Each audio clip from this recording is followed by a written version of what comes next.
লাঠিসোঁটা হাতে নিয়ে রাতের আধারে এভাবে নিজ দুয়ারে দাঁড়িয়ে শঙ্কা আর আতঙ্কে রাত পার করছেন কয়েকজন নারী। দুর্বৃত্তদের পাথর নিক্ষেপ, চাঁদাবাজি আর সন্ত্রাসী হামলা থেকে রক্ষা পেতে এমন উদ্যোগ বেছে নিয়েছেন এসব ভাড়াটিয়ারা।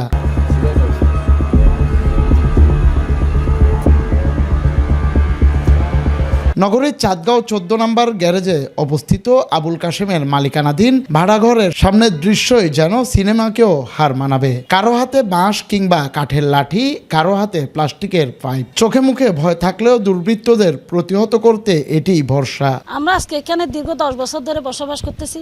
আমরা গরিব মানুষ, দিনে আনে দিনে খাই, খেটে খাই। আমাদের বাচ্চা কাচ্চা আছে। আমরা এখানে একটু সুযোগ সুবিধার জন্য থাকতেছি, এছাড়া কিছু না। প্রভাবশালী কতগুলা নেতা খেতা এখানে আসে আমাদের থেকে চাঁদা দাবি করতেছে।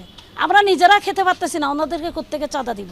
রাত হলে আমাদের চোখে ঘুম নাই, ওনারা আমাদেরকে মারার হুমকি দিচ্ছে, এখান থেকে চলে যাও, না হলে তোমাদেরকে গুম করে ফেলবো।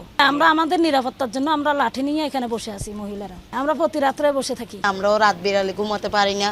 চালের মধ্যে আমাদেরকে ইট মারে, দলা মারে, তারপরে এরপরে আমাদেরকে হুমকি দেয়, ধুমকি দেয়। আমরা বাজার ঘাটে যেতে পারি না। আমরা অনেক খারাপ অবস্থার মধ্যে আছি। আমাদের মালিকে আমরা অন্য কোথাও থাকতে হলে ভাড়া দিয়ে অনেক কিছু থাকতে, এখন আমরা এখানে কিছু ছাড় পাচ্ছি এবং কি বিভিন্ন সময়ে আমাদেরকে বিভিন্ন অনেক কিছু দিয়ে আমাদের মালিক আমাদেরকে সাহায্য করতেছে। এদিকে এমন খবরে সোচ্চার স্থানীয় প্রশাসন। আইনিভাবে দ্রুত পদক্ষেপ নেওয়ার আশ্বাস জানালেন চাঁদগাঁও থানা পুলিশ।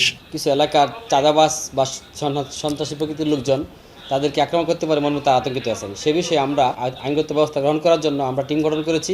সে বিষয়ে আমাদের পুলিশ তৎপর আছে। এ ধরনের কোনো মব জাস্টিং, কোনো ধরনের জোর দখল, চাঁদাবাজ আমার থানা এলাকায় আমি হতে দেব না।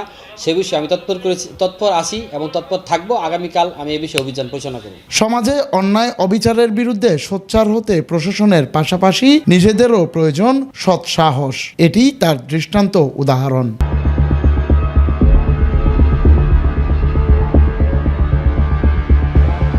জুনায়েদ হাসান, সময় নিউজ, চট্টগ্রাম।